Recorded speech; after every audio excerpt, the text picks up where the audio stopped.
Erased Destiny 2, The Knower. Chapter 6, On One's Hand. At dawn, Etien snuck into the mayor's house. She entered through the wide-open window. With her golden eyes, she located all the household members and servants and went straight to the bedroom. Good morning. It's such a nice day. It's a shame to waste time sleeping. Some people, in particular, should enjoy life. Merigold? What are you doing here? At this time of night? I'm delivering a letter. With personal regards from the Lady of the Crystal Palace. Etien placed the letter on the table and left the bedroom. She headed for the courthouse because her first hearing of the day was about to begin. Uriel jumped out of bed as soon as the uninvited guest had left the bedroom. He read the summons once, then a second time, and then collapsed onto the bed. He was finished. And perhaps also dead. What's wrong, dear? I have to go to the palace. I've been invited to a celebration. You're so lucky. I haven't been to the palace for so many years. Melissa sighed and rolled over onto her other side. The mayor quietly left the bedroom, changed into a suit, and entered room. Due to the heat, the girl slept with the window open, but even so, her almost white hair stuck together in bunches. Uriel woke his daughter by gently shaking her shoulder. Pack your things. We're leaving. Where to? So suddenly? I'll take you to Duraz. We'll have a quick wedding and you'll stay there. I'm sorry. I know you wanted a big ceremony with tons of flowers, but we don't have time. They are calling me to the palace. We are done for. But Dad, I'm only 13. I don't want to get married. I am not allowed to yet. I'll talk to Merigold. I'm sure we can work something out. The girl hurriedly started her morning routine. She washed her face, combed her short hair, and opened the wardrobe wide to choose an outfit suitable for the occasion. In all the outfits, she looked childish or frivolous. At best, not dignified enough. You, listen to me. We will lose all our money. If you don't get married now, no one will want you later. I'm sorry it turned out this way. I really am. As long as you get permission of the local authority, you may get married earlier than at 16th birthday. For girls it would be 12 years old the earliest, for boys 18. So I don't see a problem here. Since I'm the replacement for Cecilia, Daras is not entitled to get a dowry. He already got one for my sister. I like Daras, and I will marry him when the time comes. Don't panic. The Lady of the Crystal Palace is very nice. I'm sure you'll be able to explain everything. But you've never met her. Ame finally decided on a dress as yellow as the rays of the summer sun. She also wore white shoes, a white handbag, and an elegant hat in the same color. She looked at herself in the mirror. It wasn't bad, although the wedges were pinching her, and the hat was spoiled by a small spot, probably from the fish sauce. I met her. She dropped in to visit Merigold. That silver bow was hers, you know. A beautiful woman, really beautiful. I'd like to look like that someday. Don't worry, Dad. If Merigold intercedes on our behalf, everything will work out. Yum kissed her father goodbye and went out into the hallway. She stopped in front of the dining room, but decided that she couldn't wait to meet Merigold. Unlike breakfast. So, with an empty stomach, she left the residence and set off on foot for the court. Despite the early hour, the sun was shining brightly, and the girl arrived at the place hot, flushed, and thirsty for cold water. Uriel couldn't get up for a long time. He hid his face in his hands so that none of the household would see him in despair. The Lady of the Crystal Palace knew Merigold personally. She visited her and sent her gifts. That is why she appointed Merigold as a judge despite the girl's young age. Merigold served as a trusted spy and informant for the Lady of the Crystal Palace in Sintra. So, did she keep quiet about Jared? bowed politely to the janitor and asked, Good morning. I would like to see Merigold. Is she at work? Miss, the knower Merigold is very busy. You can wait on the bench. Could you take me to her? It's very important. Of course, if she's having a trial, I will wait. She threw a small bag full of coins through a small window. The janitor shook his head and rolled off the counter. Miss, you are so impatient. The knower has had breakfast and is preparing for the hearing. Will you please come with me all the way down the corridor? The man had difficulty moving with his bitten-off leg, so he reluctantly left his position. He hobbled with the help of his cane, led Ami to the dining room, showed her the door, and slowly crawled back to his cubicle. Ami took a few deep breaths, adjusted her tilted hat, brushed the dust off her handbag, and ran into Merigold in the doorway to the dining room. Goldie, I'm so glad to see you. Ami exclaimed, picking her hat up off the floor. I guess so. I have a hearing in half an hour. Can you wait till 2 p.m.? Unfortunately not. I am sorry to bother you at work, but there's been a nasty incident. Why don't you talk in the hearing room? It's free at the moment. Merigold acted very dissatisfied with the obstruction of her official duties. She wrinkled her nose and went to the room suggested by the judge. There, out of habit, she sat on the bench for knowers, and Amma stood by the barrier for witnesses.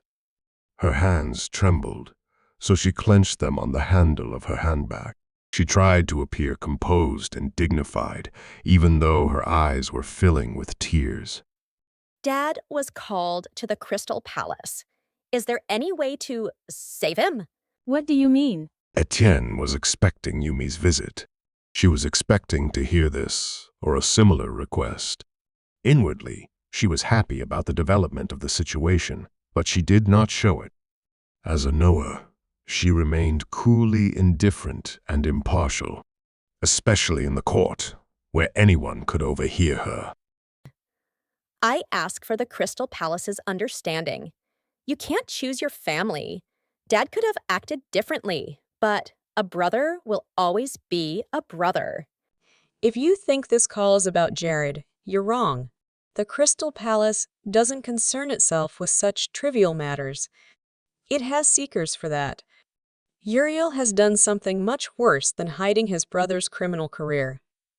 He destroyed an important official document from the palace because it wasn't to his liking. There is little I can do for him. He has to pay for ignorance and disobedience. As she once did in Merigold's hut, burst into tears. This time, however, it was not an act of forcing help, but a sincere sign of helplessness. Was crying into her sleeve, trying to stop the flow of tears with a handbag, in which she had forgotten to put a handkerchief. Her face was red and swollen, and her hair stuck together as if from the heat of the sun. Is there really nothing that can be done? Nothing at all? I don't know. You would have to show loyalty and devotion, and that's not easy in your family. Although, I'm going on a diplomatic mission to Tyrdom. If you were to accompany me, it would certainly improve your father's prospects. Merigold had left the room and gone out into the hallway, leaving alone in the courtroom. The girl couldn't pull herself together for a few more minutes. Before she left the courthouse, she pushed her hat down as far as it would go to cover her unflattering hairstyle. She wiped her face with the sleeve of her dress. She walked back and forth several times. She could hear discussions going on in the hallway, conversations about verdicts, grievances, and accusations. She was sure of one thing: she would do everything she could to spare her father from prison. She walked slowly back to her house, her shoes sticking to the pavement. She had only heard bad things about Tyrdom. She had never been on any missions, and she didn't know what Merigold needed from her. As a magic adept, she left a lot to be desired. At school, she struggled to focus on her tasks, and the gestures repeated ad nauseum did not bring results. But she could ride a horse, hold salon conversations, and she had more power than many adult mages. Omi's spirits lifted as she analyzed her own strengths, and she headed towards the gazebo. There she found her father, gray, subdued, in a faded black outfit. He seemed resigned to his fate and personal defeat. This motivated Yumi even more. This is not about Jared. Uriel did not reply. He could not stop thinking about his wife and daughter. What fate awaited them after losing their home, money, and source of income? Would Darius take them in? Or would he call off the engagement to look for a girl with a better position? At least let me see your wedding. The only thing he could do to protect the women he loved most from homelessness was to place them with Darius. Umi immediately asked Darius to take care of them until Uriel's return and never return. If the Lady of the Crystal Palace did not kill him and throw him in a dungeon, Uriel planned to leave the world, to end his life in peace in some secluded place, far away from those he had let down. He said goodbye to his home, to his city, to which he had devoted his entire life. In retrospect, he regretted that he lacked patience, that after winning the first elections, he did everything he could to stay in power. He couldn't imagine living as someone else, leaving the town hall, not hearing the daily greetings. Mr. Mayor. These words pleased him the most. If he hadn't accepted Jared's offer, or if he had agreed to execute his brother, they wouldn't have had to call the Seekers. If the Seekers hadn't arrived, their superior wouldn't have come to Sintra. And Uriel wouldn't have been afraid of Merigold's nomination. He gritted his teeth. One decision, one disregard for the law, had cost him his freedom, his happiness, and possibly his life. Stood with her legs apart, her hands on her hips, leaned forward and said in a firm tone, We will not give up that easily. I will go with Merigold to Teardam. Where? No way. I'd rather stab myself than let you go to a place like that. I'm afraid that won't solve anything. Since we're talking about Teardam, do you know anyone from there? Etien was listening to the conversation from the roof of the gazebo. The hearing was cancelled, so she had plenty of free time before the lunch. Uriel had been to Teardam twice, but he didn't feel up to talking about his trips. The first time, they took him inside with a bag over his head. He didn't manage to find out anything because the mayor didn't have time for him. The second time, it resulted in a contract to build a road connecting the two cities, but Uriel saw nothing but the interior of some building. He wasn't even allowed to take a walk around Teardam, even if he was accompanied by guards. Cyril. He's from Teardam. Well, what a nasty coincidence. In that case, I'll pay my neighbor a visit. Me, if you decide to leave, go to the court tomorrow at noon. We're going by horse, so don't take anything unnecessary. You can buy a dress when you get there. Your role would be simple, talking to the high society. Make them busy so that they do not pay attention to me and my investigation. Nothing dangerous. And if I go, what will happen to my father? I promise he won't be executed. Merigold went back to the courthouse to fill out the vacation request, and hid in her room. She put a small bag on the bed. Whatever she took in her hands, shoes, hat, dress, didn't fit in the bag. The blanket even less.